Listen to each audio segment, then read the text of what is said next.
지방자치단체의 권한이 현행보다 크게 확대될 것으로 전망됩니다. 비수도권 개발 제한구역 해제와 농지 전용 허가, 외국 인력 도입 결정 권한 등이 지자체로 대거 이양되는데요. 이에 따라 정부는 국정과제에 포함된 지방시대 실현을 본격화한다는 방침입니다. 손현진 기자가 전해드립니다. 정부는 최근 윤석열 대통령 주재로 제3회 중앙지방협력회의를 열어 중앙권한 지방이양 추진 계획을 발표했습니다. 정부는 지방 소멸이 심각한 상황에서 지자체가 스스로 위기를 극복하고 성장을 주도할 수 있도록 중앙정부의 권한을 지방으로 과감히 이양한다는 방침입니다. 이에 따라 국토, 환경, 산업 등 6개 분야 57개 이양 과제를 추진하기로 했습니다.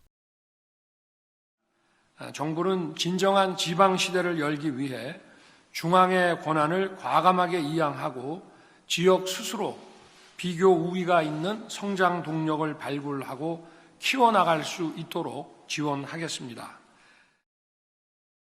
주요 과제에는 지자체의 비수도권 개발 제한구역 해제 권한을 확대하는 방안이 담겼습니다. 당초 시도지사는 30만 제곱미터 이하의 개발 제한구역 해제 권한을 위임받았는데 이 같은 범위가 비수도권은 100만 제곱미터 미만으로 확대됩니다. 또 국가전략사업으로 비수도권의 개발 제한구역을 해제할 경우 해제 총량에서 제외해 지역 개발 수요에 탄력 대응하기로 했습니다.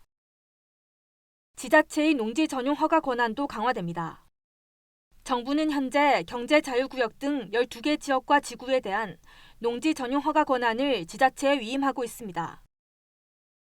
여기에 지역특구와 연구개발특구 등 2개 지구를 추가해 지자체장이 농지 전용을 허가할 수 있는 지역과 지구를 14개로 늘릴 계획입니다. 외국 인력 도입 규모 결정에 대한 지자체 참여도 확대됩니다. 기존의 외국인 숙련 기능 인력과 비전문 취업 인력의 도입 규모와 배분은 각각 법무부와 고용부의 연간 인력 운영 계획에 따라 결정됐습니다. 앞으로는 고용부와 광역지자체의 협의회를 정례화하고 인력 운영 계획에 지자체 의견을 수렴할 예정입니다. 이 밖에도 인구 500명 미만 지역의 농어촌 보건진료소 설치에 대해 복지부 장관의 승인 권한을 폐지하고 농어촌 도로 점용 허가 대상을 시군조례로 정하게 했습니다. 정부는 이 같은 과제를 추진하기 위해 국회와 함께 관계 법령을 개정하고 법 개정 없이 가능한 조치들은 즉시 시행하기로 했습니다.